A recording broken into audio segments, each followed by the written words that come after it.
Hello and welcome to another edition of The Stew with JT Brew.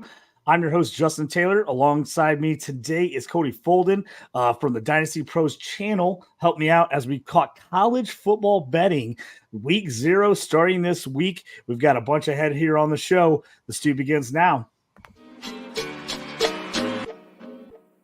You up on trades and why you move, you ain't designed to lose. Find you jumping over seemingly nothing, racking up points, makes the game a little more fun to watch. Can drop release, we started with the mock draft and now we making a mockery of the leaderboard. Quite obviously not a scrub, so start an institute, make evaluations like a commissioner do. It's to the point your wife make you watch in a different room. Update your roster and pick and choose when you get some news. Not much that we enjoy more than sipping brew, sifting through new statistics to make it to our end zones through different routes. Universities, institutes, down to homies who click in groups. I introduce you to the Stew with JT Brew.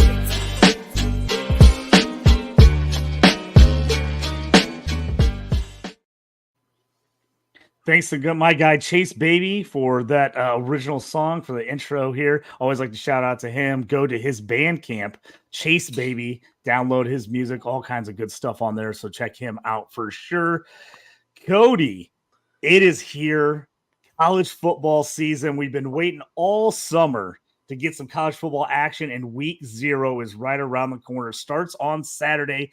A few games, not a ton of big matchups, a couple top 25 teams in action. Hey, but I'll take anything at this point. We're going to break down some of those games and some of the bets we like for this upcoming Saturday, but also for the entire football season. Talking about the games this weekend, starting on Saturday, top 25, the big game, Notre Dame versus Navy in Ireland, 11:30 a.m. kickoff time on NBC. That's the one a lot of people are kind of going to have their eyes on. Other big teams to kind of note, USC hosts San Jose State at 5 p.m. on the Pac-12 network. That is Caleb Williams defending his Heisman, so you're going to get to see him right off the bat, so that's a real nice one. And then an interesting matchup, one that I love, my guys, San Diego State Aztecs, they're hosting Ohio. So that game's at 4 p.m. on FS1. So that's going to be a pretty fun game. And then Vanderbilt hosting Hawaii, 4:30 on the SEC network. So those are kind of the big games we've got going on this weekend. We're going to jump right into my favorite plays on this. I call it the JT Parlay Play of the Day. Check out my Twitter page. I always post them on there. Notre Dame comes in at minus 20.5, minus 105 in that game. I think Sam Hartman, the transfer from Wake Forest, the QB, I think he's going to come out slinging. I think he wants to prove that he should be at Notre Dame, and he's a guy that is trying to improve his draft stock. I really like Notre Dame in that game. I'm actually taking that 20.5 in my parlay. San Diego State under is 49.5 at minus 115 currently. I am all over the under in this game. They like to run the ball. They like to play tough defense. Only 3 of their games last season went over that 49.5 number. Only 3. And the ones that did were real close. They only had one that blew that 49.5 number away. I'm liking the under in that game. Vanderbilt is a 17-point favorite, which seems really high. They're minus 115 right now, but they won 63-10 last year in the opener against Hawaii. So that 17, I'm liking the 17. I think Vanderbilt can do it. And then USC 30.5 right now is the spread.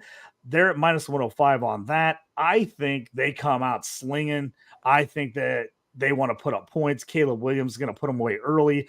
I don't have any issues with them covering that. So that is my 4-leg parlay at plus 1,232 currently on FanDuel. I'm putting 1 unit on that.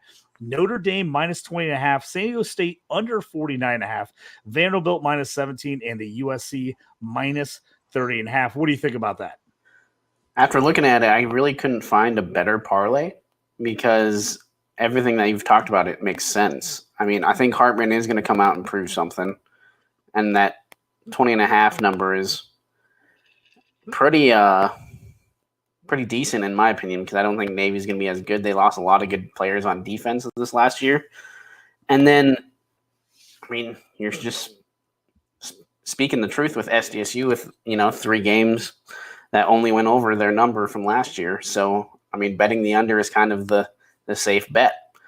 The one that, is kind of surprising is the 30.5 for USC, but like you said, they're going to come out and show them why they're moving to the Big Ten here soon. I like the parlay. So the one thing I have seen some people talking about is the Vanderbilt Hawaii game, saying they like the over. So if you're real worried about Vanderbilt covering that 17.5, I think taking the over is a possible switch out in that parlay, JT parlay play of the day. Again, I do have that posted on my Twitter if you want to go take a look at that at JT Orange. Let's talk a little bit about preseason national champion. We'll kind of go down the list of some of the teams that we like, some of the odds, and kind of talk about who we think maybe has a shot and what bets we like. Currently, Georgia's the favorite, plus 220. Alabama's at plus 600. Ohio State plus 700. Michigan plus 850. LSU is at plus 1200. USC at plus 1600. Clemson 1600. Penn State plus 2000. Florida State at plus 2,500 and Texas at plus 2,500. Any of those teams kind of jump out to you as we kind of look at this, talking about national championship odds? I'm actually surprised USC is so far down there at plus 1,600. I mean, the talk of the all offseason has been about USC. I mean, they have premium wide receivers. They have the transfer Marshawn Lloyd coming in for running back. Their offense is going to be dynamic. So I guess the questions must be on defense. But they're going to be scoring so many points that it might not matter. So I thought their number would be more around the Michigan range. And just because, well, I mean, even the Pac-12 is disbanding, right? So, they're not going to be playing a lot of these cookie-cutter teams anyway. So if they were going to do it a year and get into the playoffs and maybe become the national champion, it would be this year. Because at the end of Georgia's already lost their starting running back and stuff. And Georgia, Alabama, LSU, and all of them are going to beat each other up like they do every year. So maybe a high-paced offense might do it. They haven't proven against an SEC team because they haven't made it in a while. So I guess why, but I think that's a really good bet right there. Yeah, I agree with you. That was one of the ones I had circled on my list. Big games for USC, for everybody kind of thinking how does the schedule break down for them? They got a week 8 game at Notre Dame. I actually had a buddy that goes to school there, got me some tickets. I'm pumped about it. Going to go to that USC Notre Dame game. So I got that one circled for sure. That's a big one for them. If they can win that game at Notre Dame, that's their big non-conference game. From there, the very next week, they have Utah, who beat them twice last year. I think Utah is going to be a little bit down compared to where they're at last year. We'll see Cam Rising starting quarterbacks having some injury issues right now. That could be a sneaky upset game if they go into Notre Dame, win the game, have all the hype, and then go to Utah the next week. I could see that being a little bit of a letdown.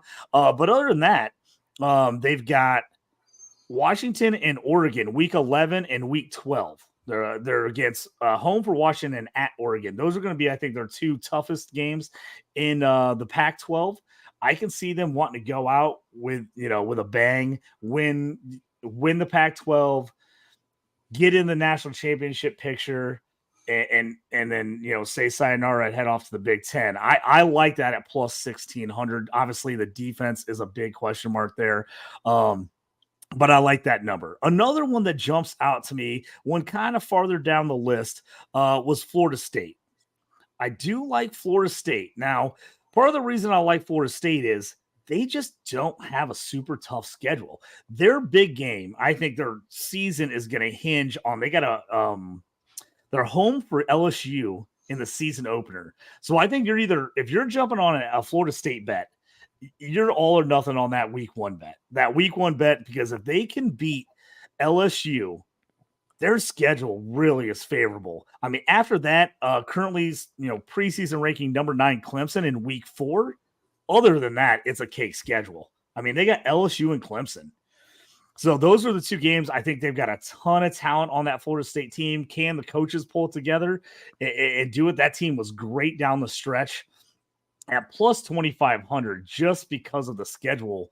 I'm liking that as a sneaky bet. Now, can they beat Georgia? Can they beat an Ohio State or a Michigan in the playoffs?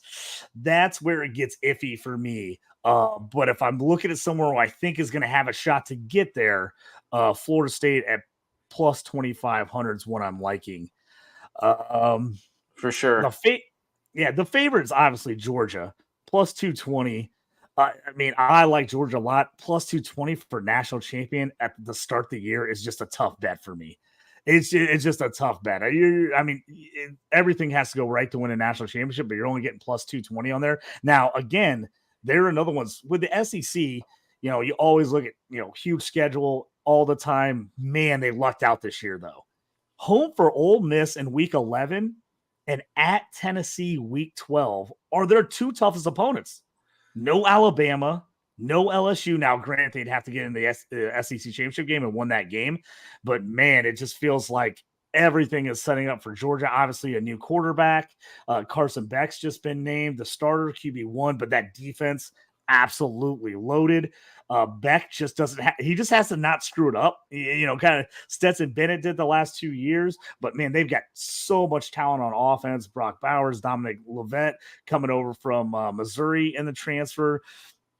I think that it makes sense, but man, it's tough for me on the plus 220 on a season long like that. Yeah, I mean, after you pointed out their schedule, though, yeah, with no Alabama and stuff, you can see why it's only plus 220 because, I mean, even Alabama's schedule, it's the toughest schedule in the top 10 like you have listed here. They have Texas, they have Ole Miss, Texas A&M, Tennessee, and obviously LSU. That's a tough slate. And it's surprising that Alabama got that slate because they usually get the easier schedules like Georgia is getting this year, but that's how the respect of the national champion gets. Yeah, Alabama at plus 600. I am not loving that. They still haven't even named who their starting quarterback is. Now, obviously, they're Alabama. They've got a ton of talent. But as we saw last year with Bryce Young, all it takes is one or two injuries and just a big upset of a game, and you can get knocked out. So I'm not loving them at plus 600 just because, again, they have one of the tougher schedules out there. Ohio State plus 700. Again, we know all about the wide receivers, all the talent on that team. They're another team replacing first-round NFL quarterback and C.J. Stroud. Now, they still have yet to name a starter there, so that's going to be interesting to see there. Obviously, you can have all the talent in the world, but if your quarterback doesn't get it done, that can be interesting. They're plus 700. They've got Notre Dame, Penn State, Michigan are their big three. Michigan, they're one of the teams has a returning starting quarterback. They're at plus 850. I like them. The schedule sets up in their favor as well. Michigan, really easy non-conference schedule this year. They're at Penn State week 11 and then home for Ohio State in the season finale that they always do. They used to just get owned by Ohio State, but now they've taken a couple in a row. So at 850, I think Michigan is a solid bet if you're saying, hey, who's at the top, one of those top 4 or 5 teams? I want to take a favorite. Michigan's probably the favorite I would jump on at 850 just because they do have the returning quarterback, just a ton of talent. And again, they've got 2 big games on their schedule. Those ones that LSU, a lot of people are liking LSU. Again, if they can get by FSU in that first one, possibly. But again, I just think they have a tougher schedule out there. And like you said, and we kind of talked about early on, USC at plus 1,600. I'm loving the value there. Clemson's at 1,600. I'm not sold on Clemson, though. If I'm going to make a bet, I'm going to take somebody in the ACC. I'm probably taking Florida State at 2,500. I'd rather have them than Clemson at 1,600 personally, even though they don't have a super difficult schedule either. Florida State and Notre Dame are their 2 big matchups. I've been seeing some people talk about Penn State. Now, can Penn State upset Ohio State and Michigan and get through? They're in the Big Ten. They're at plus 2,000. I love Drew Allar at quarterback, but he, again, a new guy coming into Phil. I love the talent. I think he is a great Devy player, talking fantasy-wise. I just don't know how much Penn State's going to let him roll this year. If they're going to, try to keep it close to the vest, run the ball a lot, play tough defense. So that one's going to be – that's an interesting bet for me. And, everybody always gets on Texas, loves Texas. They're 2,500. I'm just not sold. I'm not sold on Quinn Ewers. I'm not sold on Texas as a team. I think they've got a ton of talent, but they're at Alabama week 2. They got Oklahoma, Kansas State, and and then the Kansas State TCU back to back at the end of the season, I think could be tough. I could easily see them dropping one of those 2 games. So just kind of go back and see what we're talking about. I like USC and FSU. Those are probably my 2 favorites if I'm going to take a national championship bet before the season starts. Yeah, I'm actually surprised that FSU is still at plus 2,500 there and LSU's at plus 1,200. I mean, I kind of do get it because of the SEC love. If LSU runs the table, yeah, they're probably going to win the national championship because they've already went through Georgia and Alabama. So who's going to beat them in that regard? That's how they're going to be looked at. And like you said, Florida State would have to go through one of those or 2 of those teams in the playoffs. So I guess that's why it makes sense. And that's why we haven't talked about winning the conference yet, which, I mean, is coming up next. And I think that's where the easier bets could probably be. But yeah, we're talking about national championship in week 0. That they're supposed to be pretty high. So yeah, Georgia at plus 220, that's a pretty low for the start of the season. Absolutely. Conference bets, there's a bunch out there right now if you want to look at a team to win the conference. I saw a little of a special, which always scares me off on DraftKings. I just feel like whenever they have a special, I end up just getting buried on that bet. It just never fails. But they had one that popped up, and I kind of liked it. It was Florida State to win the ACC, Texas to win the Big 12, and USC to win the Pac-12. You could 3-leg parlay that together at plus 1,375. So plus 1,375 on DraftKings. So if you have the DraftKings app, check that out. I actually really like that bet. I don't love Texas national championship odds, but I do think they can win the Big 12 with like maybe 1 or 2 losses. Like I said, USC, I think I like them national championship odds, but I definitely think they can win the Pac-12. And then again, FSU, I think it's FSU or Clemson. It's one or the other there. So I'm going FSU. So I really like that bet as far as a conference bet. If you're looking for something where you don't like the national championship odds, but you want to bet on those teams, that's one I kind of like putting together to win the division. Or excuse me, to win their conference. They had a bet of those 3 on DraftKings? Because that's pretty interesting that they wouldn't put one of the big 2 in there. Yeah, it's kind of one I saw up that was like, it was just kind of one of those that pop up. Sometimes they have some different ones like interesting plays or parlays or bets. That one was up there. So I like that one. Yeah, that's a nice one. Another one that I have never bet on before, but I saw kind of just doing some research, looking around on the site, seeing what I liked and what I didn't like. I thought this was a pretty interesting bet. They actually have where you can take a 4-pick parlay to make the college football playoffs. So you can pick the 4 teams in advance of who you think could actually make the playoffs.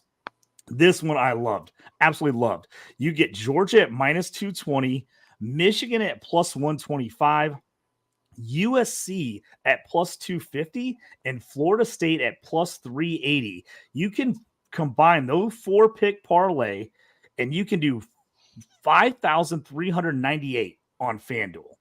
5,398. I love it.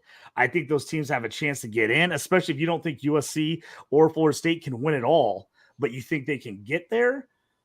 It is, just incredible. So I love that. What do you think about something possible like that? Again, I think you nailed it because I don't see 4 better plays on the board with what we've already said about their schedule. Georgia's schedule is a cakewalk. Michigan has to beat Ohio State. They've proven that they finally can do it. USC should run the table on the Pac-12. Utah might be the trap game. UCLA always is a good play, but they can afford to lose one and still probably make it.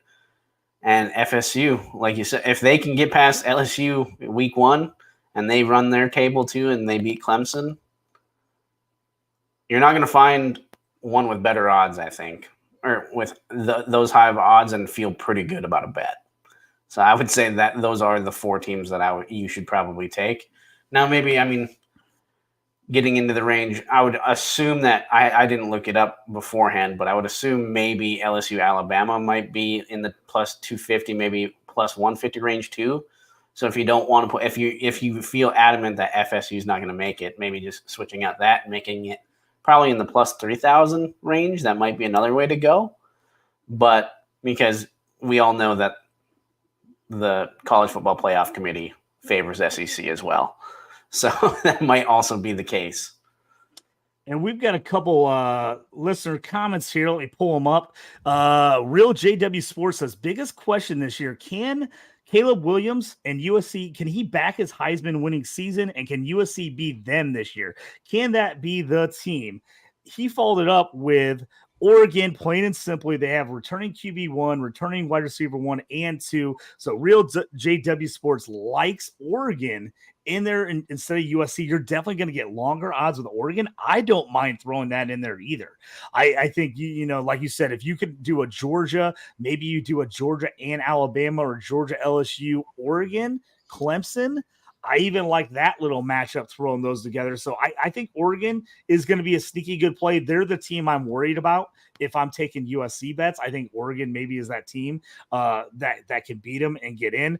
Like I said, the Big Ten here, I kind of favor Michigan. Real J-Dub Sports, he says Ohio State has Marvin Harrison Jr., but they don't have that QB wide receiver relationship like Oregon does with Nix and Franklin. And I agree. Now, if McCord ends up winning that job, him and Marvin Harrison Jr. actually went to high school together. So I actually like that move. If McCord if it ends up being Devin Brown, I don't know. For some reason, Michigan lately just has Ohio State's number. So that's why defensively and all that, I kind of leaning a little bit more towards Michigan State over that Ohio State. But I could definitely see you throwing Ohio State in like a 4-team parlay mix in there as well. Now, we talked about Texas, you know, kind of what they're going to see. Do you believe, you know, Manning, Ewers, Real J-Dub, he says, could Texas and Manning be the biggest upset story of the college season? Now, they could be. My issue is I don't see Manning really getting any playing time unless there is a Ewers injury. If he goes out for injury, or he just comes out and plays horrible. Now, if he comes out and plays horrible, you're guessing they're losing a game somewhere. And then does that knock them out of the national championship picture? You know, I've been hearing a lot of talk about, is Manning technically the third stringer for Texas? They're trying to say, I just don't know if he's actually going to get any run kind of in there. So that's kind of an interesting take as well. I know JW is going to want to throw hands with me here, but Bo Nix doesn't scare me as much as Caleb Williams does. That's why I'm always going to take the USC bet, especially this year, because you have the reigning Heisman Trophy winner.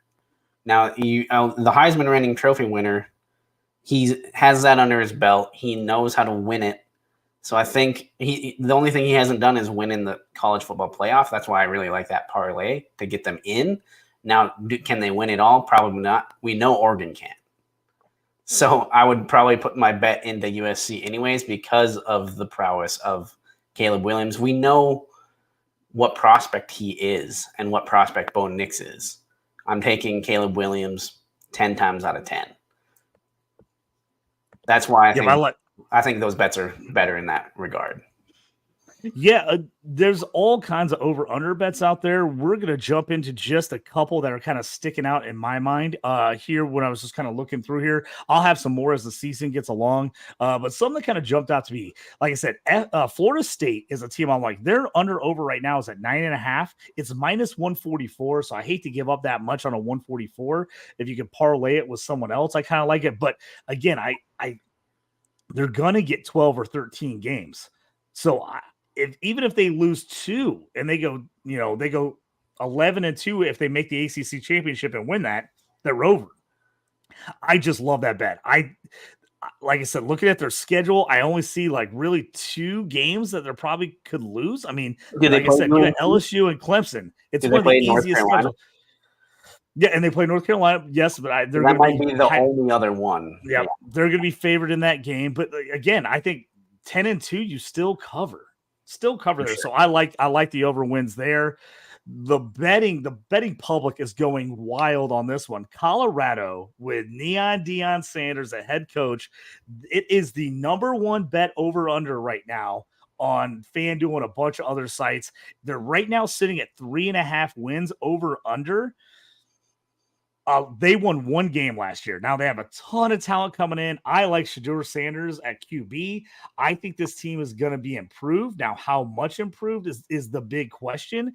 I actually like the over. A ton of people hammering the under right now on them to only get to 2 or 3 wins. I don't think they're going to be amazing by any means, but I think they could get to 4 or 5. I really do.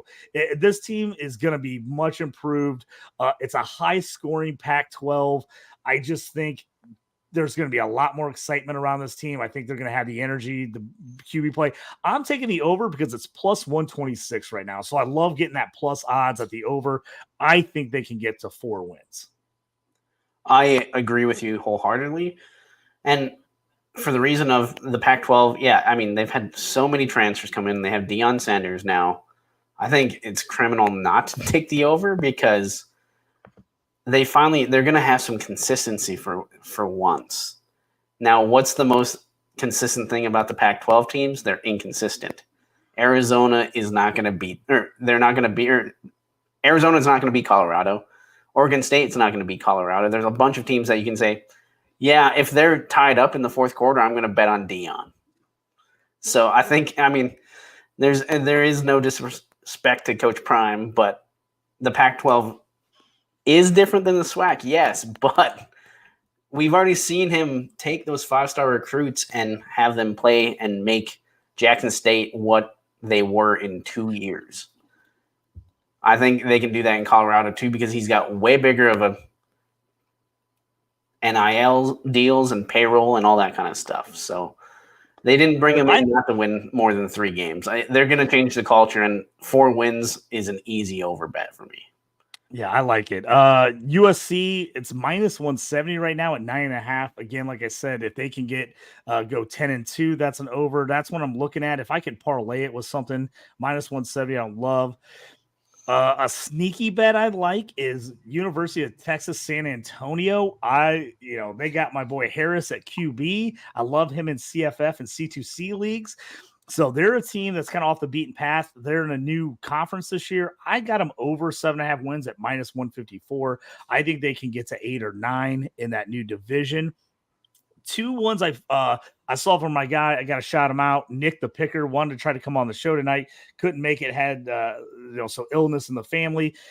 He had 2 that I love the unders. I'm usually an over better, and most people, the betting public, bet overs. But when you talk to the sharps, the unders are where a lot of the good money is. Right now, Virginia is 3.5 over under.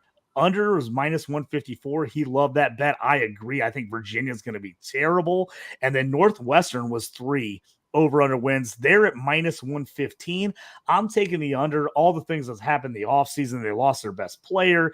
I think that's just a mess. And I just think they've got a decent enough schedule in the Big Ten where I think people are going to pound on them. I don't see them getting to 3 wins. So I'm hammering those 2 unders. If you're someone looking kind of for a different sharp bet on the unders, I like both of those unders. Yeah, I'm kind of just trying to find the betting odds for over under for Ohio and not Ohio State, Ohio, because I think their team is going to be sneaky good as well with their sophomore running back Sia Bangura and that wide receiver that transferred from Ohio State, Waglux. Yep, I've got him in all kinds of CFF leagues. I think he's going to put up major stats. Good, and I think they're going to dominate their division. So I'm wondering. I can't find it on DraftKings. I can only see that they're the favorites to win the MAC, which is an obvious take for me as well. But I think if you're going to do something, that's what I would do. I'd probably take their over. One of the last team bets we're going to talk about before we jump into a couple player props, kind of an interesting one I found out there is USC or Florida State. You can bet on a couple different teams to go undefeated in the regular season now, not playoffs, not winning it all, not win the national championship, but going undefeated in their conference. USC is a plus 470. I think it's a solid bet. I definitely can see them getting tripped up by an Oregon or a Washington somewhere along the way. But Florida State, again, I am loving the Noles this year. They're at plus 650. So if they can get through that ACC, like I said, the biggest scare for me is, can they beat LSU in week 1? I think that's the hurdle. I mean, it's LSU and Clemson. So if you get on that bet, that's the only problem with these season-long bets. You put it in there, you're ready. Man, if they go out and they lose week 1 to Florida to LSU, you're like, man, it's up in flames. You're like, oh, what was I thinking? So I can absolutely seeing like staying away from that bet. But that was a sneaky one. I haven't actually personally put that one in yet, but that's a sneaky one. I just kind of wanted to mention to viewers as something to maybe go look at and see if there's one you find that you kind of like and could jump in there. In that regard, I mean, we've already talked about their schedule a few times. Georgia's probably an easy one to take that bet for as well. Quick one before we jump out of here on the show. We're going to talk about Heisman favorites and a couple player props that I like here at the end. So right now, Caleb Williams, defending Heisman Trophy winner. It's common knowledge only one player's ever won 2 Heisman trophies in their entire career. Arch Griffith from Ohio State won it back in the 70s. Tim Tebow had 2 chances to win after he won the Heisman and couldn't get it done. He actually finished lower every season he was in college after that, because I think once you win it, the expectations are so much higher to do exactly the same, if not better. So he's at plus 500 right now. I like it, but again, so hard to win too. Now, a couple of the guys that kind of jumped out at me, again, if you're a Florida State fan, if you're a guy who's liking Florida State, Jordan Travis is plus 1,200 right now, QB for Florida State. So I kind of like that. If they end up going undefeated in the regular season, make the Final Four college football playoff, there's going to be a lot of buzz for him. My favorite long shot, and this is a Hail Mary one, Marvin Harrison Jr., Ohio State. If he can make that connection, and he has a huge year, but maybe their quarterback doesn't have a monster season, maybe more of the light's going to be on him. Everybody's talking about him possibly being, a top 5 pick in the NFL draft next year. He's sitting at plus 3,000. Now, the last wide receiver to win the Heisman was Devontae Smith in 2020. The only other wide receivers to win the Heisman, Tim Brown in 1987 and Desmond Howard in 1991 for Michigan, Tim Brown for Notre Dame. If anyone can do it, I think Marvin Harrison Jr. could do it.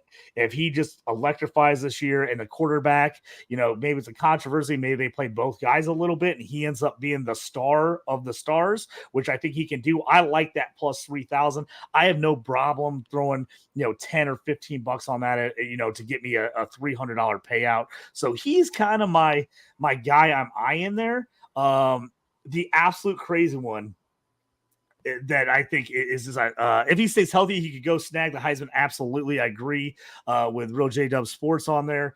I think that's the place. That absolute wild bet, I don't think I'm putting money on it, but I just wanted to point it out to people. I thought was very interesting. Shedeur Sanders for Colorado is plus 20,000 to win the Heisman.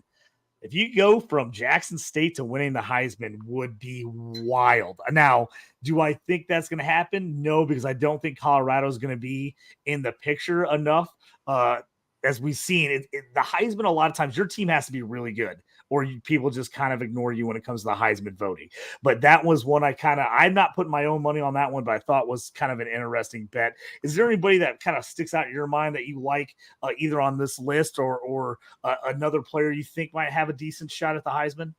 I'm looking at the DraftKings Sportsbook right now, and I see 3 names that I really like. I like Jaden Daniels at LSU at plus 1,100.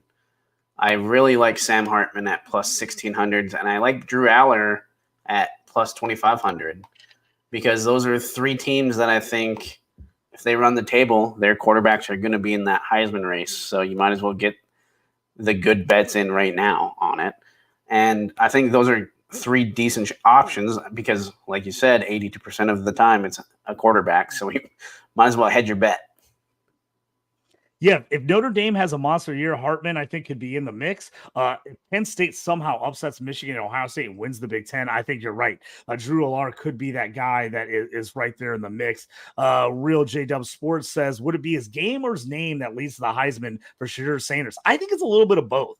That's kind of why I like that. I think, he's gonna have the media attention, and we've seen media attention matters. it matters in these Heisman races. So if he has a couple big games, say they go out and upset someone, and he just has a monster season, I could see him, being sneaky. Now, going back to our roots fantasy football wise, Devi, I've talked about it on our Devi show on the Dynasty Pros football channel. I like Sanders a lot. I'm taking him as a Devi pick in a lot of leagues. CFF and C2C, I was all over him this year. I just think they're going to be in a lot of high scoring games. And I think that, his dad, Coach Sanders, is going to give him every opportunity to put up major stats. So that's kind of why I like him there. Speaking about my guys, Marvin Harrison Jr., let's jump to a couple more props here. Marvin Harrison Jr., like I said, if you like him, if you like that Heisman possibility bet at plus 3,000, he's got a couple props out there that I really like right now. He's at 1,225.5 for over-under receiving yards, minus 112. I'm all over that for a unit. I think he goes over that. I think, he can get 1,300 yards. I like it. His TDs are over 11.5. Now, that's a pretty high margin, but he had 14 last year. He had 1,263 and 14 last year. So I like both those at minus 112. I'm taking the over on both those ones. I like him a lot. Some sneaky other plays of guys that, for CFF C2C, I kind of looked up some guys. Malik Neighbors for LSU is sitting at 850.5 yards at minus 118. He had 1,017 yards last year. And I think LSU is going to be better. So him sitting at 850, I think, is a gift. I absolutely love that. And then Brock Bowers, if you play fantasy, you know him. He's coming up, the tight end of all tight ends. The guy's an absolute beast for Georgia. He's at 715.5 yards at minus 112. He had 882 as a freshman and 942 last season. Now, I know they have a new quarterback. I know his name's out there. And so people are going to be like, oh, are they going to, get a little more defensive looks and coverage on him? Probably, but I still think that's a number he can hit. 715.5. He's done it his freshman and sophomore year. So those are kind of my inning props that I like. What do you think, Cody, on some of those? I like all those. The only one I'll add is whatever the over is for Grayson McCall from Coastal Carolina. Pick the over because he's going to throw so many yards this year. I love it. He's the guy I have on my C2C team and my CFF team. I like it a lot. He got nicked up a couple games up right at the end last year, but he was like right on pace to go over 3,000 passing yards. He had like 28 touchdowns, I think, somewhere right in that range. So yeah, that's a sneaky good pick too. If you can find that over bet on him, I like that one a lot. We got one more here from J-Dub, let's see what he says. He said, could QB from KU, Jalen Daniels, jump his name into the question after leading KU to 5-0 last season as a sophomore? I do. My worry is Kansas nationally going to get enough attention to kind of jump him up in the Heisman? That's my biggest problem there. I think he's a really good player. He got banged up last year. If he can stay healthy, that's obviously key. I think the guy's electric. I think he's going to get some buzz. My worry would be that Kansas is not going to be good enough to warrant him being in the Heisman mix. Yeah, I think if we can compare Jalen Daniels and Shedeur Sanders in that way. If Kansas goes 9-3, Jalen Daniels doesn't have a shot. If Colorado goes 9-3, Shedeur Sanders has a shot because everyone's picking them the under for 3.5 wins. So that'll be the biggest shock. And they're both athletic and good, and but they have to run the table. That's why it's hard to think especially for like a Heisman prop, maybe you have to run the table or else it's not going to work.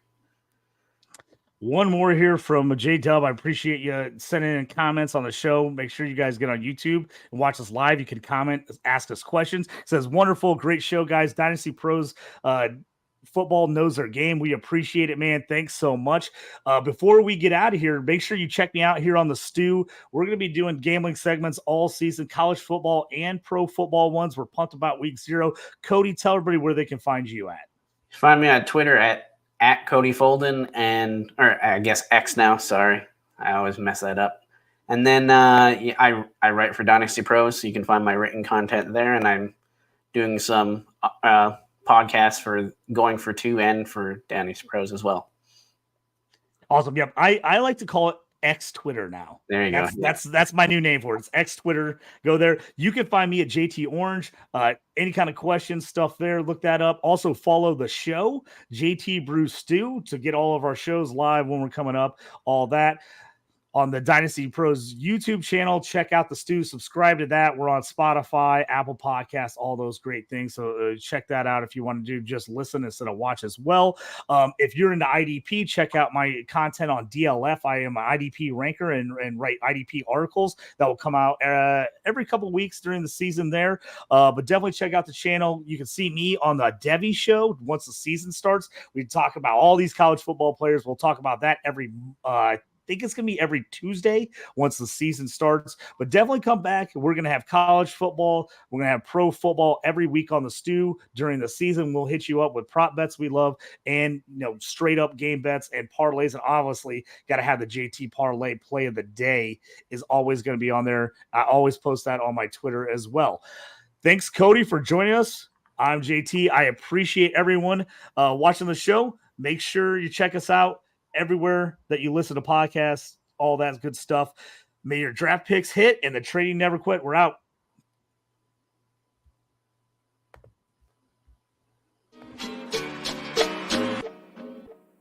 You up on trades and why you move? You ain't designed to lose. Find you jumping over seemingly nothing, racking up points makes the game a little more fun to watch. Can drop release. We started with